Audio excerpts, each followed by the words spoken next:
Não podemos mudar o passado, mas podemos mudar o futuro? Ainda mais quantas vezes nós quisermos? Ou será que tudo já está decidido e, mesmo que mudemos algo, isso já estava decidido no final das contas? E aí, galera do canal do Mano Jogo, como vocês estão? Eu espero que todos estejam muito bem. E hoje, Sonny Boy, episódio número 6. Link do episódio aqui embaixo e Discord do canal, caso queira trocar uma ideia sobre esse anime, beleza? E bom, galera, que episódio brisa, cheio de informações, cheio de coisas assim, e a gente pode mirabolar milhões de coisas, fazer diversas teorias. Antes de mais nada, comenta aí embaixo se você entendeu alguma coisa do episódio, qual foi a mensagem do episódio pra você, porque eu vou tentar explicar certinho como que foi o episódio certinho e as coisas que eu pensei, porque eu assisti ele 2 vezes pra poder ter uma experiência melhor e poder entender um pouquinho melhor. Bom, e antes de falar sobre teoria, esse monte de coisa, vamos explicar como foi o episódio. Seguinte, o episódio vai começar com a Roshi conversando com o Deus, ou seja, o diretor. O diretor, ele é um deus ali daquele mundo, é aquele velhão, e é tudo por vontade dele que eles foram para lá. Mas por quê? Ninguém sabe o real motivo. Mas o Roshi conversa com ele abertamente, é um dos caras que pode se encontrar com esse deus, e além dele, o Nagara vai encontrar ele lá pro final do episódio. E a conversa do Roshi com o diretor é muito importante porque ele pergunta: você sabia que o mundo estaria à deriva? Por que mesmo assim você foi até aquele local? Por que você foi até a escola naquelas férias de verão? Algum dos alunos pediu para você salvar eles? Alguém pediu para você fazer alguma coisa? E ele fica sem resposta. E é aí onde mora as nossas dúvidas. Quem é o Roshi afinal? Será que ele é o diretor? Porque pelo formato do cabelo e algumas coisas, eu tenho a leve impressão que o diretor é o Roshi do futuro e por isso ele diz que está tudo decidido. Porque o Roshi foi parar naquele mundo e ficou naquele mundo por milhares de anos. Já pararam para pensar nisso? Que o diretor talvez seja o Roshi, e por isso que o Roshi consegue se comunicar com Deus, porque ele é o Deus, e porque a voz dele muda em alguns momentos e ele fala com a voz como se fosse de Deus lá? Bom, isso é uma teoria minha, mas vamos seguir aí o que foi o episódio. Porque logo em seguida, o Radiani junto com o Nagara, eles vão descobrir um outro este mundo, porque o Nagara tá pulando de mundo em mundo, fugindo da professora Aki, do Asakaze. E é então que eles vão parar num mundo onde tem vários negocinhos de filme, né, vários rolos de filme. E nesses rolos de filme são todos da visão do Nagara, como se fossem todos os tipos de mundo sob a visão do Nagara. Então tudo que ele já passou no futuro, que ele vai passar no mundo da escola, porque nesse episódio ficou um pouco claro que enquanto os alunos estão lá naquele mundo separado, à deriva, a vida deles no mundo normal continuou, mas continuou como se nada tivesse acontecido. Ou seja, todos continuaram sendo as mesmas pessoas, com os mesmos problemas, seguindo os mesmos caminhos, sem mudar o destino, sem mudar suas atitudes, seguindo sendo quem eles sempre foram. Então se o Nagara era aquele cara desanimado, não teve uma Nozomi pra ajudar ele, vamos colocar assim, ou então ela deve ter desistido de ajudar ele em algum ponto. O Roshi continuou sendo o mesmo, a Mizuho continuou sendo a mesma. Todos os alunos continuaram sendo os mesmos, sem mudança alguma. E bom, enquanto o Radiani vai explicando tudo isso, eles vão vendo ali, fazendo alguns testes, eles veem que a câmera lá, onde que passa os filmes, né, pra rodar os filmes, ela pode meio que mudar o que tá acontecendo dentro dos filmes que tá na percepção do Nagara. Ou seja, se ele quiser adicionar algum aparelho ali pra fazer tipo montagens naqueles filmes que tem ali sobre a perspectiva do Nagara, eles podem, tipo, meio que graças ao Nagara, criar aquele mundo, colocar eles de volta no mundo normal e eles voltarem pra casa. E como isso funciona? Bom, é o seguinte, galera, eles têm lá presente, passado e futuro. Eles não podem mudar o passado, mas eles podem mudar o futuro. E meio que eles fariam o quê? Vamos falar que aqui é o mundo deles, onde eles estavam, e tá seguindo a ordem normal das coisas. Eles não mudaram de atitude, continuam sendo as mesmas pessoas e blá blá blá. Aqui embaixo são eles aqui perdidos na deriva. O que eles vão fazer? Ele vai meio que adicionar o filme, contrapor, ficar no mesmo ponto aqui, ficar os dois juntos, e meio que eles vão ocupar o local das pessoas que eles eram no mundo normal deles, entendeu? Eles vão sobrepujar e eles meio que vão encarnar nas outras pessoas. E eles vão perder aqueles 8 meses, 1 ano mais ou menos, mas que eles vão se formar ali e seguir a vida no restante, entendeu? E aí voltaram pro mundo deles normal. Pelo menos esse é o plano do Radiani. Enquanto isso, a senhorita Aki tá procurando todo mundo, porque eles querem impedir de alguma forma o Nagara de fazer alguma coisa, porque ele pode ocasionar o fim do mundo. Mas que fim do mundo seria esse? A gente ainda não tem tanta certeza e não sabe o porquê. Eu acredito que ela esteja falando sobre este mundo onde eles estão, porque eles não podem mais voltar para o mundo normal deles. Porque está tudo decidido, segundo o que diz o diretor e o próprio Roshi. Bom, é aí no episódio que a Mizuho vai acabar se encontrando com um cão. Esse cão, na verdade, ele veio do futuro e ele já está naquele mundo há 5.000 anos. E diz que o espaço-tempo é flexível. Isso dá aberturas para aquele velhão ser, sim, o Roshi. E aquela Aki Sensei, ela não pode ser uma professora, ela é uma aluna, como também foi revelado lá no final do episódio. A gente dá pra ver ali que ela tá com uma saia, que é a mesma saia das meninas que vão pra escola. E esse cachorro também era um cachorro daquela escola, ou seja, todos daquela escola, somente daquela escola, foram parar naquele mundo. E ele é de um tempo depois da galera, porque ele se matriculou na escola quando o pessoal, Nagara, todo mundo tinha se formado. Ou seja, ele tá lá há 5.000 anos, se transformou num cachorro, não sei porquê, do nada ele acabou ficando assim. Mas o detalhe importante é que o espaço-tempo é flexível. Ou seja, esse cara estava lá há mais tempo, chegou antes da galera, e ele na verdade é mais novo que eles e se transformou mais velho porque ficou lá por muito tempo. E ele tem muitas informações, como que se dizendo,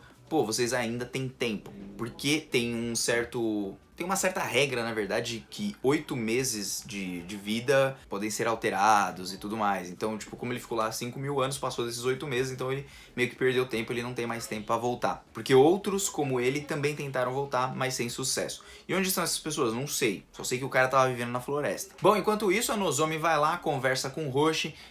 Eles meio que fazem uma certa união para eles criarem uma arca para se protegerem de um fim do mundo e também para tentarem voltar para o seu mundo ali com a ajuda do Nagara e tudo mais. Enquanto isso, a gente vê que o Asakaze ele tá completamente apaixonado pela Nozomi, tá na cara, tanto que ele se entrega para a professora Aki, que não é professora, na verdade, ela é uma aluna, e eu teorizo aqui que essa professora, na verdade, ela veio do passado. A gente vê ela na formatura dos alunos, e eu acredito que quando mais nova, ela era essa pessoa toda impulsiva e depois talvez ela tenha mudado no decorrer do caminho, mas por que ela foi parar nesse mundo? Ela se tornou essa pessoa meio ácida e tá querendo meio que controlar todo mundo e seguir as vontades do deus, que eu acredito que seja o Roshi. Um Roshi que ficou muito tempo lá e por isso que tá veião.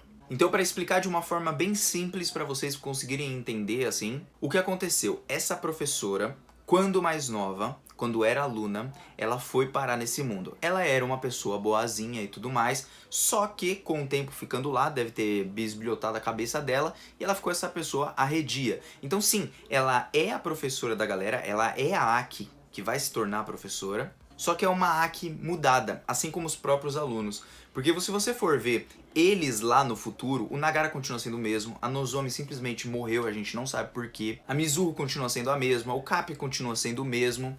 Então nenhum deles mudou.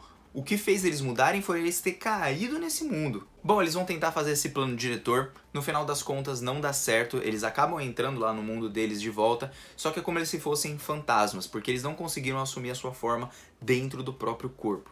E aí a gente vê várias coisas acontecendo, como o Nagara sendo julgado, por exemplo, de ter matado um passarinho, e a gente viu quem foi que encontrou esse passarinho no começo. Foi o Roshi. Então será que o Roshi pegou aquele passarinho que estava machucado e acabou matando ele? Segunda coisa, a gente vê que a Nozomi acabou morrendo. Como ela morreu a gente não sabe, mas dá a entender que ela cometeu suicídio. Quando ela olha ela mesma lá no passado, todo mundo chorando por causa dela e tudo mais, esse monte de coisa, dá pra perceber que sim, ela acabou se matando. E qual seria o motivo pra acontecer isso? Simplesmente, ela acho que não via mais saída. Ela, como eu disse anteriormente pra vocês, eu acredito que ela seja tipo Nagara. E em algum momento, o que o Roshi falou sobre o futuro está decidido deve ter acontecido naquele tempo onde ela estava. E ela sem ver muita solução e falando assim, puxa, o Roshi estava certo, estava tudo decidido, nada nunca vai mudar, mesmo que eu tente mudar o futuro a todo momento. E aí ela resolve acabar com a própria vida. É isso que eu tô achando, gostaria de saber o que vocês acham também. E bom, é nesse momento que o Nagara também se encontra com o diretor, e o diretor fala, ó, tudo que você tá vendo não é a versão diretor, esses cortes que vocês fizeram. Na verdade, a gente tá mostrando. Ele não fala a gente, né? Na verdade foi aberto para você as diversas possibilidades que podem acontecer se você fizer X ou Y coisa. Então ele só tá mostrando as possibilidades, mas que tá tudo decidido. Se você mudar uma vírgula aqui, vai acontecer isso, isso, isso. Se você mudar 2 vírgulas aqui, vai acontecer isso, isso, isso. O que ele quis dizer no episódio inteiro foi: está tudo decidido, não há como mudar o futuro. Mesmo que a Nozomi queira acreditar que é possível mudar o futuro, que a gente deve seguir tentando, isso daí vem como um negócio falando: não dá pra mudar. Tá tudo meio que decidido. Vai acontecer como deve acontecer. Tanto que o Radiani fala isso para a própria Pony, que é a representante de classe oficial ali da turma. Ele fala que, de acordo com o plano dele, do negócio do diretor, eles não vão se tornar cachorro, esse monte de coisa, vão continuar sendo eles mesmos, só que o que tiver que acontecer, vai acontecer. Partindo do pressuposto que o que tiver que acontecer, vai acontecer, o que vai acontecer deve ser algo que foi já decidido, algo que já tá na linha mais ou menos do tempo e não tem como você mudar aquilo. Pelo menos foi assim que eu entendi. É então que também aparece o diretor, e o diretor falando ali com eles, ele fala assim: ó, vocês são meras cópias. Então mais ou menos é como se fosse assim: imagina que eu tô aqui agora, e agora do nada eu virei meio que um fantasma, e eu estou me vendo falando aqui, na forma espiritual, ou como você quiser chamar, e eu estou tentando, como forma de fantasma, mudar o meu eu que está falando no exato momento. Sabendo que no futuro, provavelmente, eu vou fazer, sei lá, alguma cagada, ou alguma coisa desse tipo. Então é como se eles tivessem tirado uma cópia daquele momento de onde os alunos estavam e estão mostrando para eles as diversas possibilidades da vida e como eles seguiriam se eles continuassem andando pelo mesmo caminho que eles estavam agora. Por exemplo, o meu eu de agora vai se levantar e vai abrir a porta. Mas o meu eu aqui, que tá, tipo, como fantasma, ele tá meio que mostrando: não, na verdade você não deveria se levantar e pegar e abrir a porta, porque senão você vai bater o dedão. Então é melhor você abrir a janela. Entenderam o que eu quis dizer? Enquanto uns vão seguir o fluxo normal das coisas, os outros vão tentar mudar isso daí. Só que, pelo que é dito, nada pode ser mudado. Bom, eles tentaram, o Nagara fica chateado com isso, mas pelo menos ele tentou alguma coisa. É quando ele tá lá se encontrando junto com a Nozomi e ela fala: eu estava morta. E tipo, por que eu estava morta? Será que aquela luz que eu tava tentando pegar era o significado da minha morte? Principalmente por uma frase que, quando ela pega a luz, lá que ela diz que pegou a luz, soa a voz do diretor falando: você não é mais necessário. Detalhe, você não é mais necessário. Será que você, ele está se referindo a Nozomi, ou será que ele está se referindo ao Nagara? É ali que termina o episódio. E bom, gente, a clara mensagem do episódio é como se não tem saída se você quiser mudar alguma coisa. Como assim? É claro que você pode tomar uma atitude diferente, mas essa atitude diferente já estava escrita há muito tempo. Já iria acontecer de uma forma ou de outra.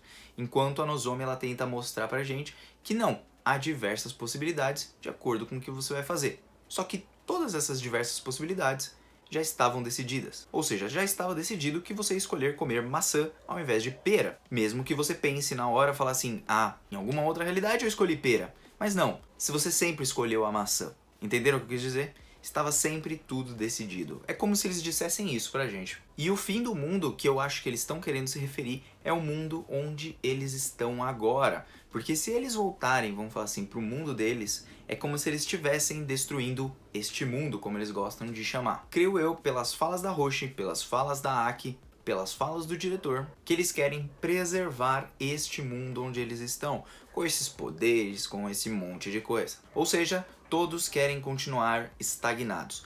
Tanto os que estão dentro desses mundos paralelos e muito loucos, quanto deixar os seus verdadeiros eus, vamos colocar assim, seguirem seus caminhos do jeito que eles quiserem. Ou seja, serem eles normal e conformados com a vida e esse monte de coisa. Porque a gente vê que eles continuam tendo os mesmos problemas. O Nagara continua com um problema lá na casa dele. A gente vê que tem parece um monte de saco, ou de lixo, ou de talvez mudança, alguma coisa assim.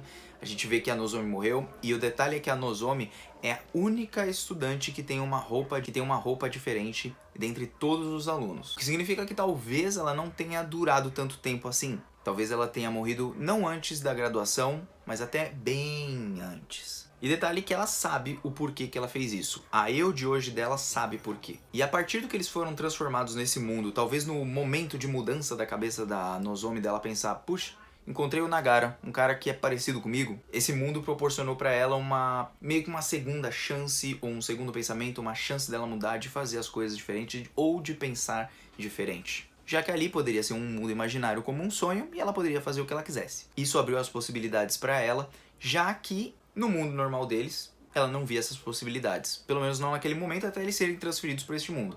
Ou seja, esse mundo serviu como mudança para eles.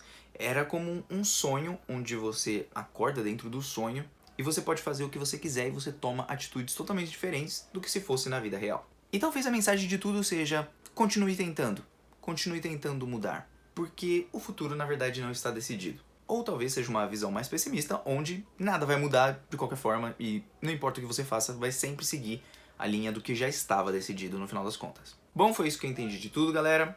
Só um detalhe, o diretor fala que o Nagara ele não cria os mundos, na verdade ele só vê as possibilidades dos outros mundos e ainda não consegui compreender, mas acho que ao decorrer do anime o negócio vai rolar mais à solta assim, né? Nós estamos no 6º episódio e ele promete ter 12 ou 13 episódios. Gostaria muito de saber o que vocês acharam. Tão brisados na mente, não tô entendendo nada também. Qual a mensagem final de tudo? Gostaria muito de saber, galera. Acho que, cara, dá pra fazer umas boas reflexões sobre esse monte de coisa, né, velho? Acho que mesmo que seja confuso e ele coloque mundos e olhe o futuro e tal, esse monte de coisa, porque foi o diretor que mostrou o futuro pro Nagara e pra galera. Eu acredito que a grande mensagem do negócio vai ser: mude, ou tente mudar. Tente fazer alguma coisa diferente. Por mais difícil que seja, e por mais que pareça ser desanimador tentar fazer alguma coisa diferente. Bom, essa é a mensagem que por enquanto eu tô carregando de Sony Boy do que eu achei até o momento. Gostaria muito de saber o que vocês acharam, galera. Muito obrigado pra você que se inscreveu, deu like, deu dislike, compartilhou e comentou. Mano, já tá vazando. Até uma próxima. Um beijo no coração e fui!